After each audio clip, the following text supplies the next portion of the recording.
Bonjour et bienvenue sur la chaîne de ARA 39. Aujourd'hui, vous allez retrouver le témoignage de Marie-Céline, une maman de 2 enfants autistes qui va vous expliquer sa vision de l'autisme. Retrouvez-nous après ça.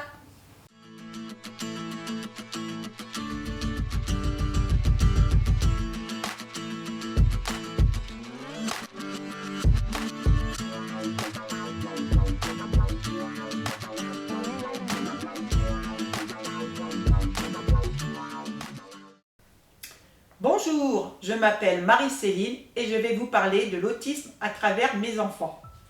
Dans les années 2000, l'autisme était quasiment inconnu de tous. Il n'y avait pas Internet, pas d'écrit sur ce qu'on sait aujourd'hui, peu de ressources et surtout très peu de moyens.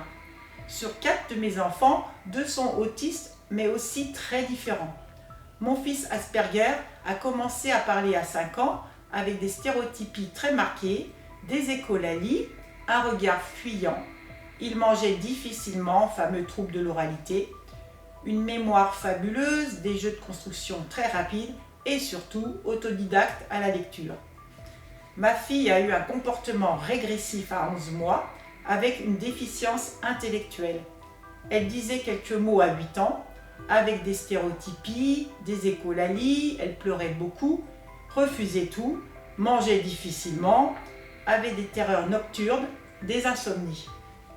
Leur parcours scolaire a été chaotique car il était interdit de prononcer le mot autisme juste parce que mes enfants parlaient. Mathias a fait sa scolarité dans le milieu ordinaire avec des AVS dès l'âge de 8 ans.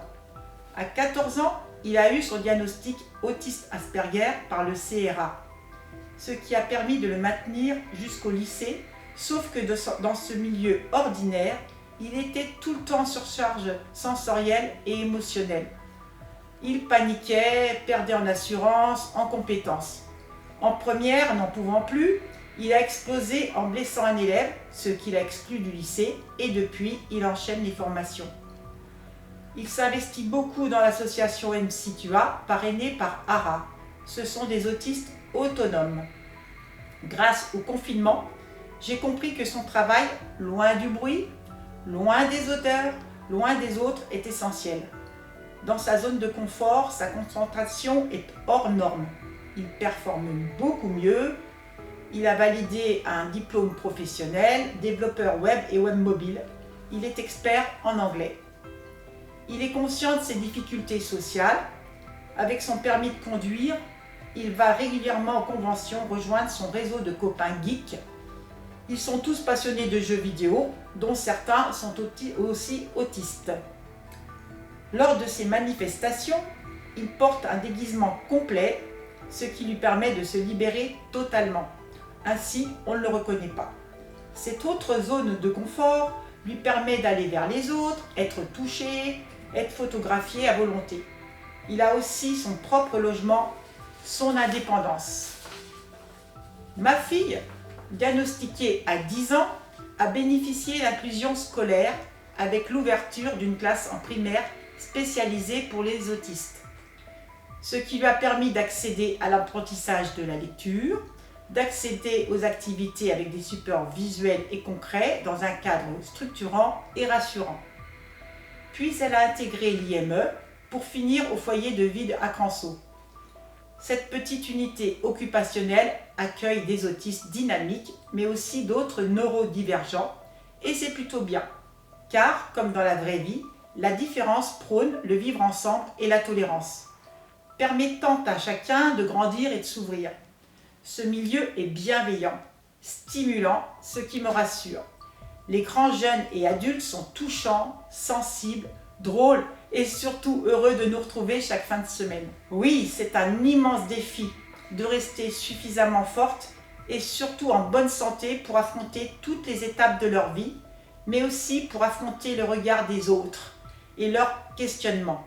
Tout doucement, on construit ensemble après, quand je ne serai plus, quand je ne pourrai plus. Cela suppose beaucoup de patience, de sacrifice, de remise en question, et ce jusqu'à la fin. Car il n'y a pas de repos, Il n'y a pas fin de l'histoire. Il n'y a pas un jour sans se poser la même question. Qu'est-ce qu'ils deviendront quand je ne serai plus là? Cette bienveillance qu'on réclame a un prix. Aller sur le terrain, sensibiliser, s'investir dans les associations, les institutions, les administrations pour aider à construire, à veiller les intérêts supérieurs de nos jeunes, à travailler le lendemain. Avec l'autisme, la vulnérabilité est souvent sous-estimée, car elle est non visible. Et pourtant, elle est exigeante dans le quotidien. Il y a ces fameuses crises ou blocages, quand un petit détail vient tout perturber. Il y a ces fameuses remises en question pour tout reconstruire quand tout va mal ou tout devient compliqué. Mais aussi, il y a des petits bonheurs, des fous rires contaminants, des joies qui se lisent sur leur visage, des échanges surprenants et tellement touchants, rayonnants.